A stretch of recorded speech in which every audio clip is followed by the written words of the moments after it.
Welcome back, everyone, to the Radical Moderate Podcast. I am your host, Pat O'Brien, and it's a new year. It's January 2026, which means we have midterm elections.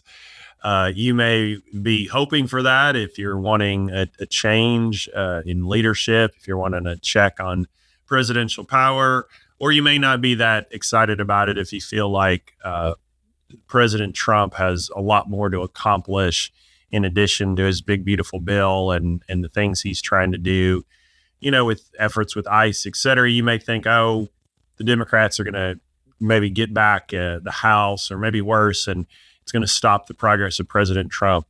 Regardless of where you stand on those partisan issues, you do recognize that we do get to vote.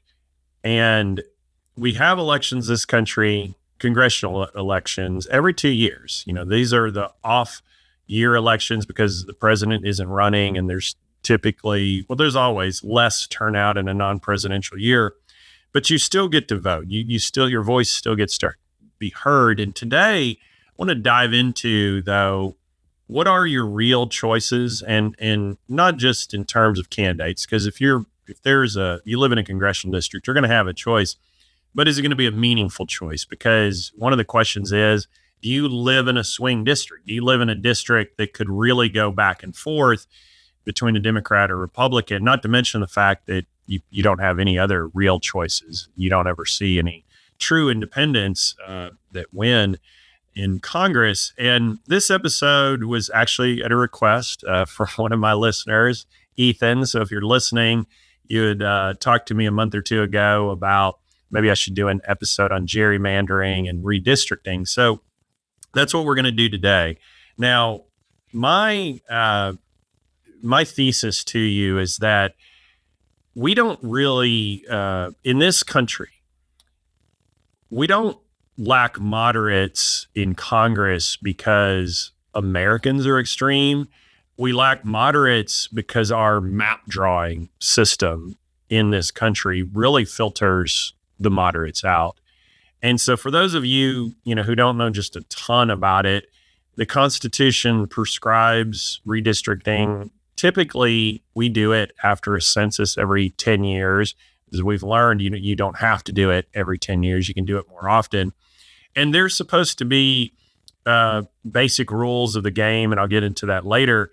But that is how you draw the maps. That's how you set the rules. And one of the things I've learned in life is it's kind of the golden rule. Whoever has the gold rule. So if you set the rule for any type of system, and in this case, drawing a map, it's going to have big downstream consequences of the results later on. And in many cases, which political party is going to control Congress. So one of the things that was in the news quite a bit in 2025 is that states started saying, hey, even though we've probably drawn maps a certain way, we can do it even in a more defined or extreme way to get the results we want. It's almost always the state legislature that is drawing the map. So that's what we're talking about. And I don't know if it completely started with Texas, but Texas was absolutely where you heard the most discussion about this, and where Democrats tried to stop the process, but ultimately were unable. And basically, Texas, which of course is a very red state, it votes president, it votes Republican for president reliably. Both senators are Republican, and both, there's been efforts by Democrats to try to win that state, but they haven't really come all that close. And so of course, their congressional members are also very Republican. And that's because the Texas legislature drew the maps that way, but it's also because it's a very red state, understandably so. One thing leads to another.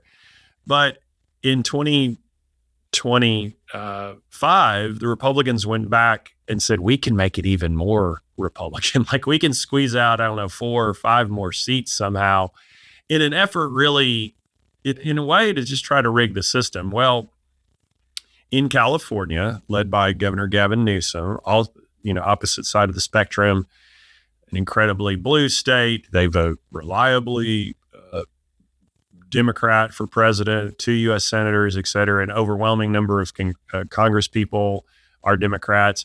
And so, however, Gavin Newsom, who I'm sure is going to run for president in 2028, he went back to the California legislature and said, well, actually not to the legislature. He had to get an amendment passed because I think it was Governor Schwarzenegger who had passed an amendment kind of creating, and whether it was Schwarzenegger or not, I know that he was big on trying to keep it this way, but an amendment to say we're going to have this kind of nonpartisan commission draw the lines, which it is really a great idea, actually. And there would be one thing that maybe every state could do if you could actually find a nonpartisan commission, which I do have skepticism about that.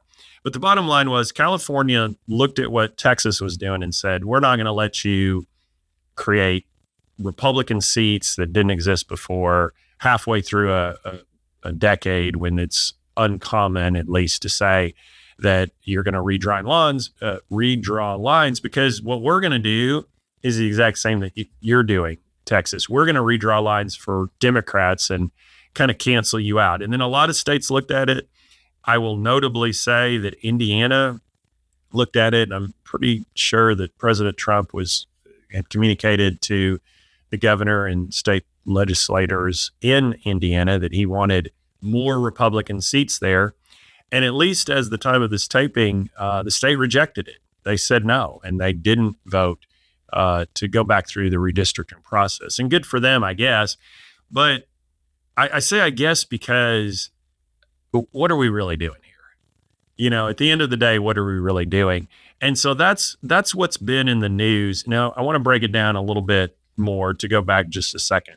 What's the significance of all this? Well, we had a 43-day government shutdown in the fall of 2025. And I've said before that it was a big waste of time and I think had real negative economic consequences for individual people. And it was just a bad thing. And why do you get that sort of behavior? Well, you get that sort of behavior because the United States Congress cannot work together. They just cannot work together. And it doesn't matter if you get a Democrat president and both branches of Congress are Democrat, or if you've got what we have now where a Republican president and both branches are led by Republicans. They just can't get along. And because there's certain things that have to, like, in the Senate specifically, that require 60 votes, but they just can't get along, period. And so that's why you have government shutdowns. That's why you don't have answers for our healthcare system, and on and on and on. We get all that, but where does all this start, right? Like, how did we get to this position? And it reminded me of going to college in Fayetteville, Northwest Arkansas, back in the late 1980s and early 1990s. And oh my, how the state has changed. So at that time, every significant elected official, on a state level, and the U.S. senators were Democrat. This was a time period when Bill Clinton was governor of the state. And so I'm laughing because I lived in the one congressional district that was Republican. There are 4 congressional districts in Arkansas. 3 of them were Democrat, 1 was Republican, and then the 2 U.S. senators and the governor were all Democrat. Not to mention all the constitutional officers were Democrats. But the one I lived in was represented by a guy named John Paul Hammerschmidt. He had been there for decades, and he was kind of your what I would say, I don't know, I don't even know if he was a country club Republican. I'd just say he was a old style Republican, and he really valued things like constituent work. And one of the big things that he did was he was on the transportation committee for decades, really, and he earmarked a lot of money so they could build a big, beautiful interstate connecting I-40 and go over the mountains. And it was a huge deal because there used to be, well, there's still these roads that are terrifying and windy and curvy, and you get on US 71 and it would say, this is how many people have died this year on this road, please be careful. And now you have this amazing highway that when I go down to Little Rock, I get to drive on. And it really has a lot to do with this guy, John Paul Hammerschmidt. But he was a Republican because this was the only part of the state that elected Republicans. But he was what I would say is generally pretty moderate. You didn't hear the guy making a lot of news. You didn't hear him being extreme. He would do things like mail you this really long survey that said, "What do you want me to do as your congressman?" And I got the thing. It's several pages long. I bet it had 100 questions, and a lot of it was, do you want better roads? Well, sure, I want better roads, et cetera. But it was just a different time period. So just let's say about 1990 when this is going on, he was doing the people's work. He was thinking to himself, "This is my job." And I'm sure some of that goes on these days, but everything's kind of been nationalized. And so that brings us back to who are we electing and why? I think the deal is that, it comes down to the fact that the redistricting is done by people. Those people are incentivized to gerrymander. They're incentivized to stack the deck for their party. So if you live in California, you're going to stack the deck for Democrats. If you live in Texas, you're going to stack the deck for Republicans, and so on and so forth. And what it creates is there's not a lot of competition at the general election. The real competition is in the primaries. And so the Republicans, they might have 8 people run. If it's a heavy Republican district, they have 8 people run in the primary. The Democrats are just going to put out one person because they know they're not going to win. And again, vice versa in a Democratic district. And so what the incentives are bad, which is really going to be my big point on this episode, is that gerrymandering doesn't just pick winners. It picks the types of politicians that you're going to get. If you got a safe district, that means you don't have to do what John Paul Hammerschmidt did, which is listen to your constituents and try to understand what they want from you, or have a long-term approach like building this interstate, which helped companies like Tyson and Walmart really accelerate their growth, which has been massive for Northwest Arkansas. Instead, you have people being responsive to their base, to the activist, and that sort of thing. And there's nothing wrong with activism at all, but it just tends to be much more extreme. And you get things like the terms like rhino, Republican in name only, because you're worried, politicians are worried that they're going to be put in this box, which says they're not loyal enough to their party, which what that really means is they're not extreme enough for their party. And the people, I would say at least 60% of the people like me and you who are in the middle get shut out from the process.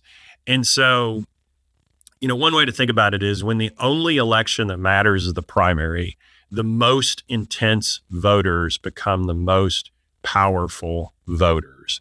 And while that sounds okay in theory, the results you get from that is federal government shutdowns. It is the type of rhetoric that elevates people for saying very outlandish and shocking things.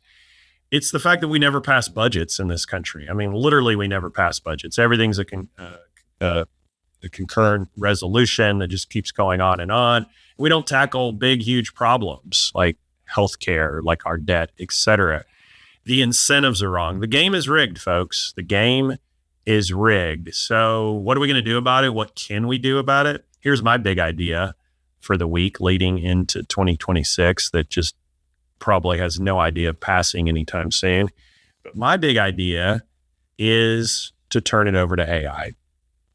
Turn the drawing of congressional districts over to AI. Now, this isn't about letting machines rule democracy. It's about letting machines enforce rules that humans keep breaking.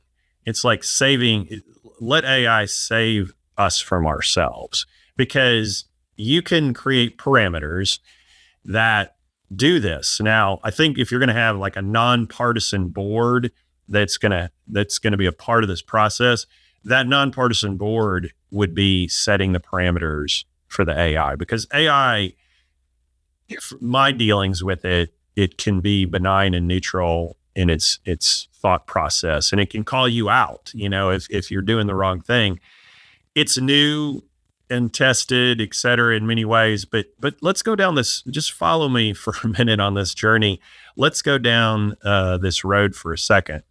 So, what if congressional districts were generated by AI, not to optimize the partisan outcomes, but to apply the governing principles that are part of the Constitution and part of federal law? So the constraint here is that AI does not invent values. It's going to enforce existing ones.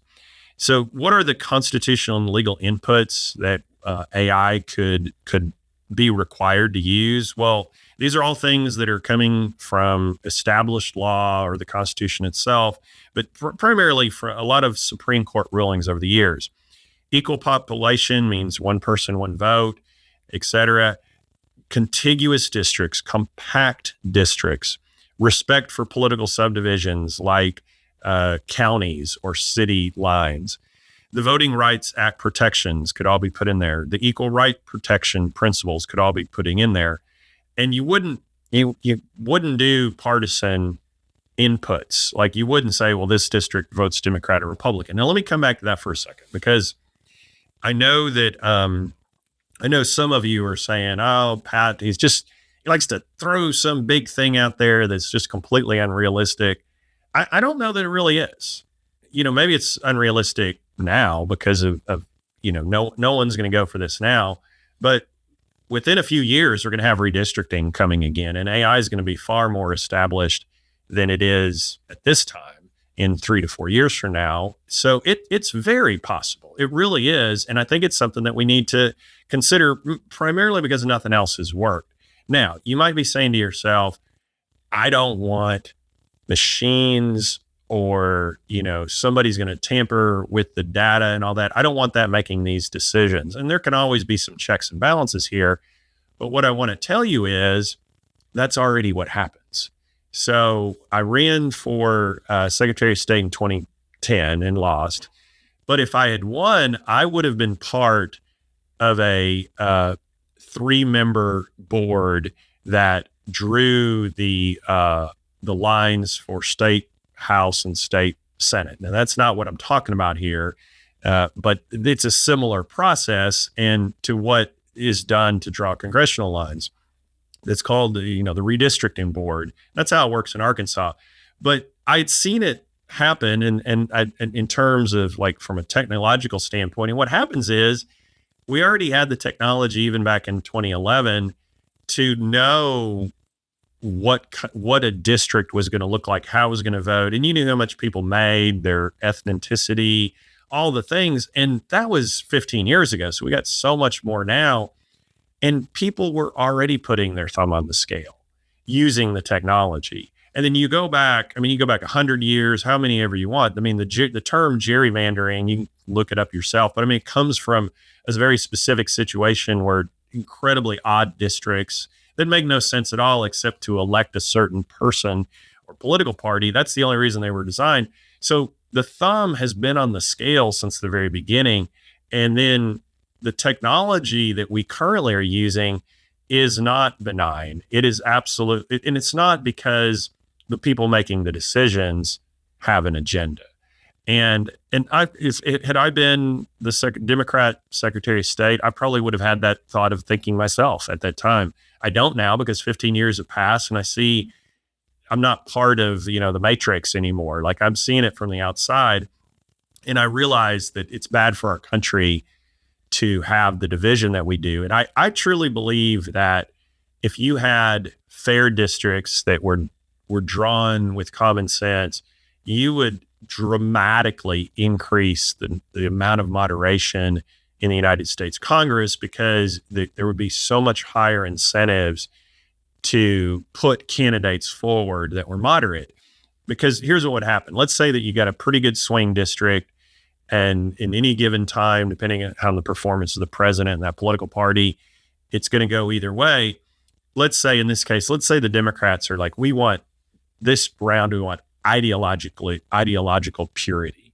We want somebody who's going to be pretty far left and universal health care and no guns and et cetera, et cetera, et cetera. And I'm obviously, being dramatic here to explain the position, but let's just say what the Democrats want. And then the Republicans said, look, the Democrats are going to have a really extreme candidate. Let's put up a moderate and let's win the actual seat. So the Democrats would fight amongst themselves, produce a really extreme candidate on one side, and then they would lose the general election.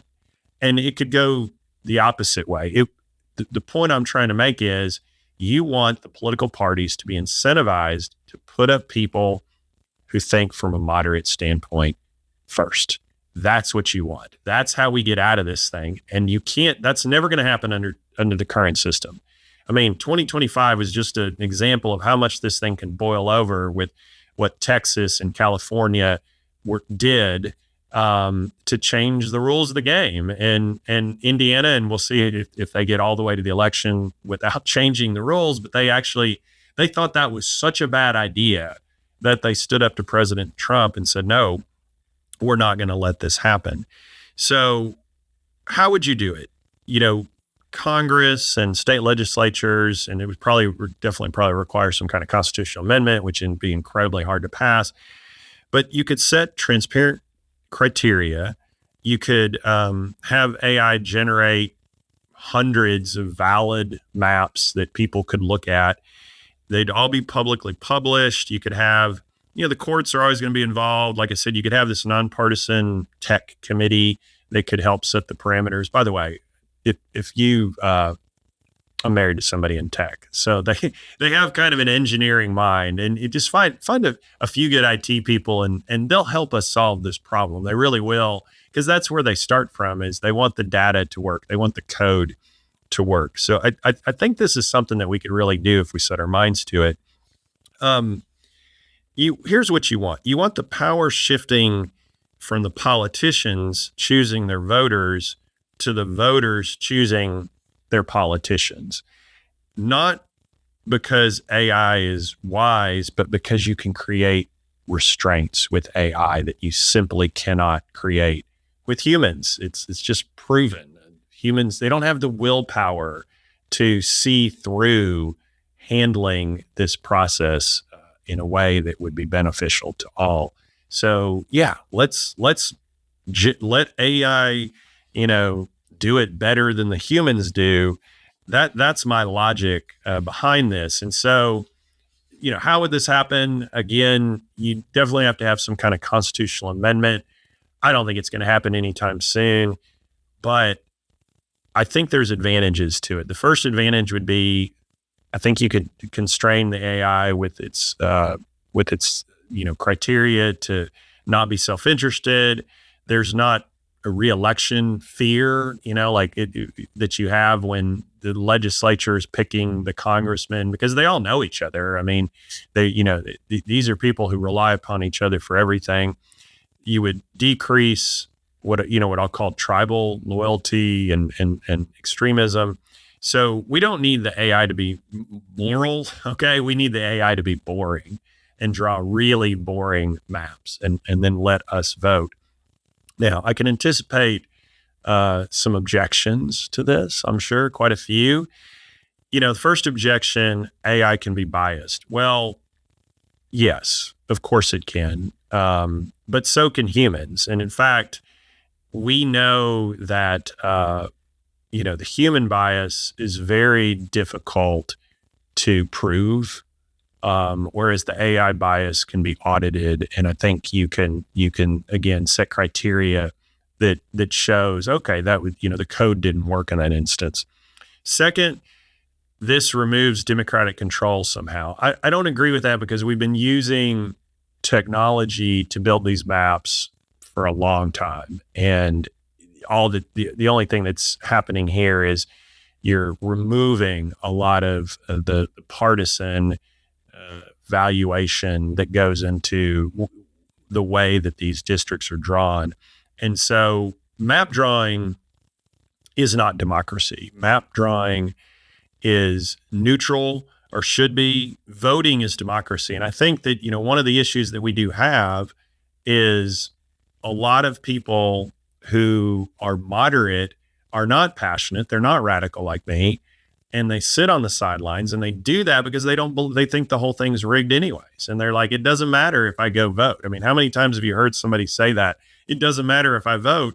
Well, that's easier to say when you know that the system is rigged. I mean, when Texas goes out and says, we're going to find 5 more Republicans, and California goes out and says, we're going to find 5 more Democrats for Congress, then you know the system is rigged, and you're just reinforcing to people who could vote but don't, that their vote doesn't matter. And so I think it could have a positive effect on creating more trust in the system.